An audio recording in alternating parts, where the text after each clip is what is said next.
ನಮಸ್ತೆ ಮಿತ್ರರೇ, ಬೋಳೂರು ಸುವರ್ಣ ಚಾನಲ್ಗೆ ತಮಗೆಲ್ಲರಿಗೂ ಆಧಾರದ ಸ್ವಾಗತ.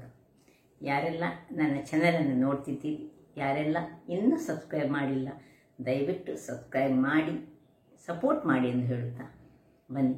ಇವತ್ತು ನಾವು ಉಡುಪಿ ಮಂಗಳೂರು ಕಡೆ ಮಾಡುವಂತಹ ಬೆಂಡೆಕಾಯಿಯ ಒಂದು ಸಿಂಪಲ್ ಸಾರು, ಕೆಲವು ಸಾಮಗ್ರಿಗಳನ್ನು ಹಾಕಿ ಮಾಡಿದಂತಹ ಈ ರುಚಿಕರವಾದ ಹಾಗೂ ಆರೋಗ್ಯಭರಿತವಾದ ಸಾರನ್ನು ಹೇಗೆ ಮಾಡುವುದು, ಅದಕ್ಕೆ ಏನೆಲ್ಲ ಸಾಮಗ್ರಿಗಳು ಬೇಕು ಎಂದು ನೋಡೋಣ ಅಲ್ಲವೇ? ವೀಕ್ಷಕರೇ, ಇವತ್ತು ಮಂಗಳೂರು ಶೈಲಿಯ ಅಂದರೆ ತುಳುನಾಡಿನಲ್ಲಿ ನಾವು ಮಾಡುವಂತಹ ಬೆಂಡೆಕಾಯಿಯ ಸಾರು. ಇಲ್ಲಿ ನೋಡಿ, ಇದು ಊರಲ್ಲಿ ಬೆಳೆಯುವಂತಹ ಬೆಂಡೆಕಾಯಿ, ರೈತರು ತಮ್ಮ ಹೊಲದಲ್ಲಿ ಬೆಳೆಯುವಂಥದ್ದು. ಇದರ ಕಲರ್ ನೋಡಿ ಬೇರೆ ಚೇಂಜ್ ಇರ್ತದೆ. ತುಂಬ ಆರೋಗ್ಯದಾಯಕವಾದ ಈ ಬೆಂಡೆಕಾಯಿಯ ಸಾರು ಬಹಳ ರುಚಿಕರವೂ ಆಗಿರ್ತದೆ. ಹಾಗಾದರೆ ನಾನಿಲ್ಲಿ 1/4 ಕಿಲೋದಷ್ಟು ಬೆಂಡೆಕಾಯಿ ತೆಗೆದುಕೊಂಡಿದ್ದೇನೆ, ಮತ್ತು 1 ಚಮಚದಷ್ಟು ಸಾಸಿವೆ ತೆಗೆದುಕೊಂಡಿದ್ದೇನೆ, 1 ನಿಂಬೆ ಗಾತ್ರದ ಹುಳಿ ತೆಗೆದುಕೊಂಡಿದ್ದೇನೆ, 10 ಪಾಡ್ನಷ್ಟು ಬೆಳ್ಳುಳ್ಳಿ, ಇಲ್ಲಿ ನೋಡಿ 4-5 ಗ್ರೀನ್ ಚಿಲ್ಲೀಸ್, ಮತ್ತು 1 ನೀರುಳ್ಳಿಯನ್ನು ಚೆನ್ನಾಗಿ ಹೆಚ್ಚಿಟ್ಟುಕೊಂಡಿದ್ದೇನೆ ಸ್ಲೈಸ್ ಮಾಡಿ. ಇಲ್ಲಿ ಕರಿಬೇವಿನ ಸೊಪ್ಪು ಮತ್ತು ಕೊತ್ತಂಬರಿ ಸೊಪ್ಪು. ಈಗ ನಿಮ್ಮ ಹತ್ರ ಸಾರಿನ ಪುಡಿ ಇರದಿದ್ದರೆ ನೋಡಿ, 1 ಚಮಚದಷ್ಟು ನಾನು ಕೊತ್ತಂಬರಿ ಬೀಜ, 3-4 ಬ್ಯಾಡಗಿ ಮೆಣಸು, ಮತ್ತು ಅರ್ಧ ಚಮಚ ಜೀರಿಗೆ, 5-6 ಕಾಳುಗಳಷ್ಟು ಕರಿಮೆಣಸು.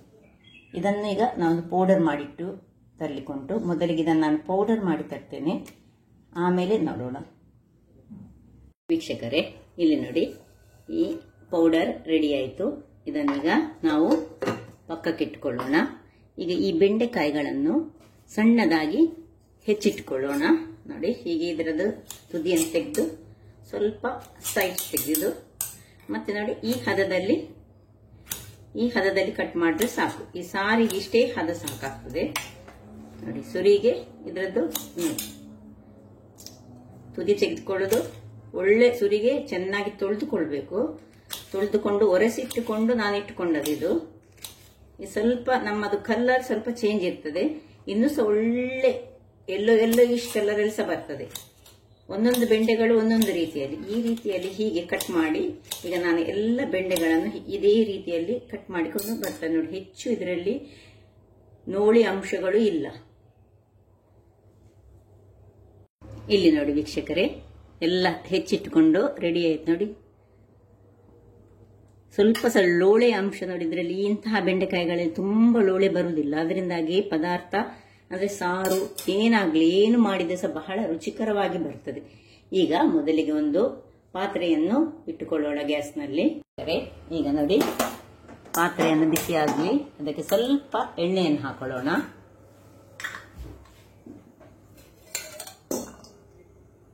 ಒಂದು 3 ಚಮಚಗಳಷ್ಟು ಎಣ್ಣೆಯನ್ನು ಹಾಕೊಳ್ತಿದ್ದೇನೆ ನಾನು.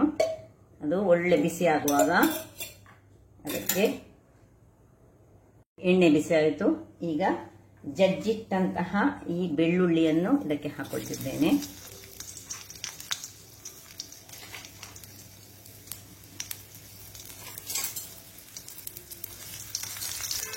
ಬೆಳ್ಳುಳ್ಳಿ ಸ್ವಲ್ಪ ಇದಾಗುವಾಗ, ಕಲ್ಲರಿಗೆ ಚೂರು ಬರುವಾಗ ಈ ಸಾಸಿವೆ ಹಾಕೊಳ್ತಿದ್ದೇನೆ. ಇನ್ನು ಕರಿಬೇವಿನ ಸೊಪ್ಪು,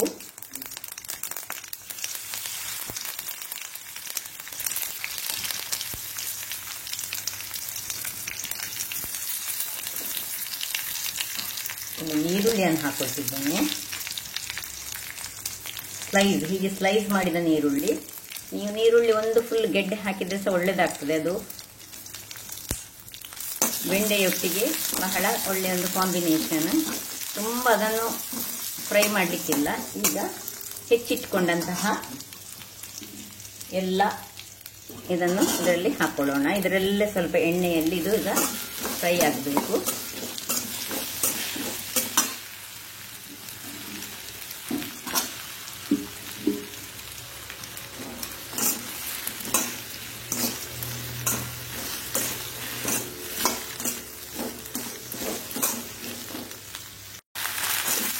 ಇದು ಹೀಗೆ ಆಗ್ತಾ ಇರುವಾಗ ನಾವು ಈ ಹುಳಿಗೆ ನೋಡಿ ಸ್ವಲ್ಪ ನೀರನ್ನು ಹಾಕೊಳ್ಳೋಣ.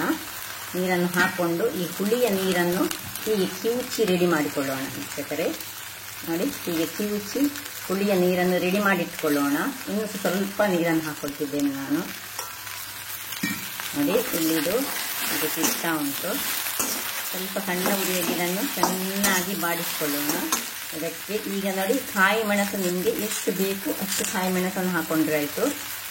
ನಾನು 2 ಕಾಯಿ ಮೆಣಸನ್ನು 3 ಕಾಯಿ ಮೆಣಸನ್ನು ಸ್ಲಿಪ್ ಮಾಡಿ ಹಾಕೊಂಡಿದ್ದೇನೆ. ಯಾಕೆ ಹೇಳಿದರೆ ನಾವು ಮಸಾಲೆಗೆ ನಾನು ಹೆಚ್ಚು ಮೆಣಸು ಹಾಕಲಿಲ್ಲ, 4 ಮಾತ್ರ ಬ್ಯಾಡಿಗೆ ಮೆಣಸು ಹಾಕೊಂಡಿದ್ದೇನೆ. ಈಗ ಅಷ್ಟನ್ನು ನಾವು ಯೂಸ್ ಮಾಡೋದಿಲ್ಲ. ಈಗ ಇದನ್ನು ಚೆನ್ನಾಗಿ ತಿರುಗಿಸಿ 1-2 ನಿಮಿಷಗಳ ಕಾಲ ಹೀಗೆ ನಾವು ಮುಚ್ಚಿಟ್ಟುಕೊಂಡು ಇದನ್ನು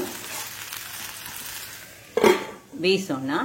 ವೀಕ್ಷಕರೇ ನೋಡಿ, 1 ನಿಮಿಷದ ಬಳಿಕ ನೋಡಿ ಹೀಗೆ ಆಯ್ತು. ನೋಡಿ, ಸ್ವಲ್ಪ ಕಲರ್ ಚೇಂಜ್ ಆಗ್ತಾ ಬಂತು. ಈ ಹೊತ್ತಿನಲ್ಲಿ ನಾವು ಈ ನೀರು ಮಾಡಿದಂತಹ ಹುಳಿಯನ್ನು, ಸಪೋಸ್ ನಿಮಗೆ ನಿಮ್ಮ ಹತ್ರ ಟೊಮ್ಯಾಟೊ ಇದ್ರೆ ಟೊಮ್ಯಾಟೊ ಸಹ ಹಾಕೊಳ್ಬೋದು ನೀವು, ಅಥವಾ ಬಿಂಬುಳಿ ಇದ್ರೆ ಬಿಂಬುಳಿ ಹಾಕೊಳ್ಬೋದು. ಇಲ್ಲಿ ಏನಿಲ್ಲದಿದ್ರೆ ಖಾಲಿ ಬೆಂಡೆ ಇದ್ರೆ ಬೆಂಡೆಯಲ್ಲಿ ಸಹ ಇದು ನಡೀತದೆ. ನೋಡಿ, ಹೀಗೆ ಸ್ವಲ್ಪ ಹುಳಿಯ ನೀರನ್ನು ಇದಕ್ಕೆ ಹಾಕೊಂಡು ಪುನೊಮ್ಮೆ ಸ್ವಲ್ಪ ಉಪ್ಪನ್ನು ಹಾಕೊಳ್ಳೋಣ. ಉಪ್ಪನ್ನು ಹಾಕೊಂಡು ನಾವು ಪುನಃ ಮುಚ್ಚಿಟ್ಟುಕೊಂಡು ಅದನ್ನು 1-2 ನಿಮಿಷಗಳ ಕಾಲ ಬೇಯಿಸೋಣ. ಆಮೇಲೆ ನಾವು ಮಸಾಲೆ ಎಲ್ಲ ಹಾಕಲಿಕ್ಕುಂಟು.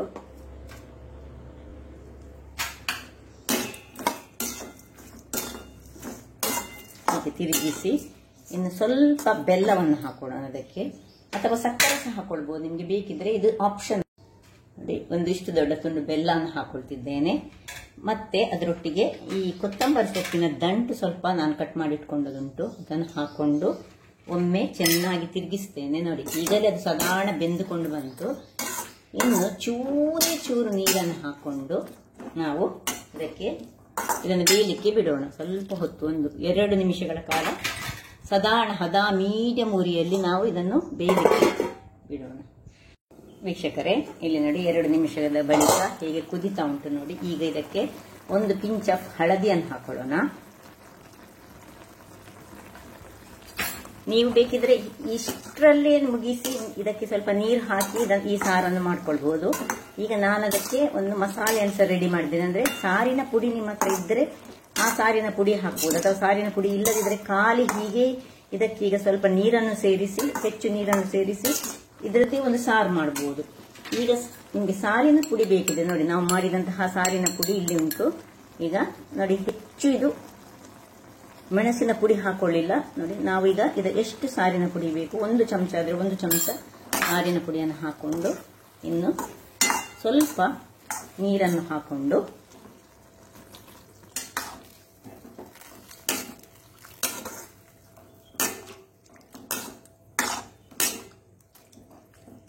ಒಂದು ರುಚಿಕರವಾದ ಸಾರು ರೆಡಿ ಆಗ್ತಾ ಉಂಟು. ನೋಡಿ, ಈ ಹೊತ್ತಿನಲ್ಲಿ ನೀವು ಇದರದ್ದು ಉಪ್ಪು, ಹುಳಿ ಬೇಕಿದ್ರೆ, ಖಾರ ಬೇಕಿದ್ರೆ ಇನ್ನೂ ಸಹ ಹೆಚ್ಚು ಮೆಣಸನ್ನು ಹಾಕೊಂಡು ಮಾಡಬಹುದು. ಕಾಯಿ ಮೆಣಸು ಹೆಚ್ಚು ಹಾಕೊಳ್ಬಹುದು, ಅಥವಾ ಬ್ಯಾಡಿಗೆ ಮೆಣಸು ಸಾರಿನ ಪುಡಿ ಮಾಡುವಾಗ ಹೆಚ್ಚು ಹಾಕೊಳ್ಬಹುದು. ನೋಡಿ ಯಾವ ರೀತಿಯಲ್ಲಿ ಬರ್ತದೆ ನೋಡಿ, ಈ ರೀತಿಯಲ್ಲಿ ಬರಬೇಕಿದು.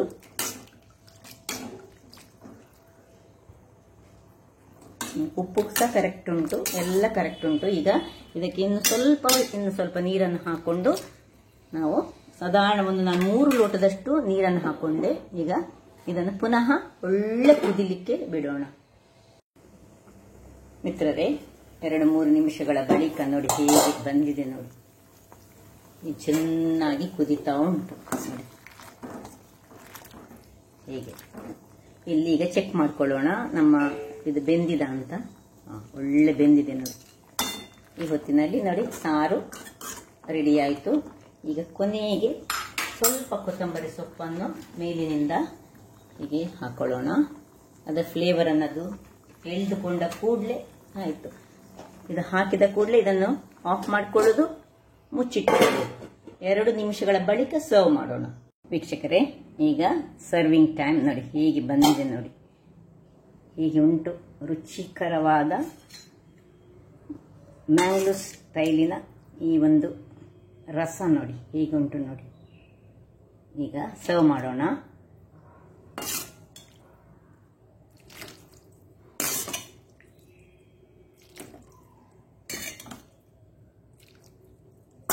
ಆರೋಗ್ಯದಾಯಕವಾದ ಈ ಬೆಂಡೆಕಾಯಿಯ ಸಾರು ರೆಡಿಯಾಗಿದೆ.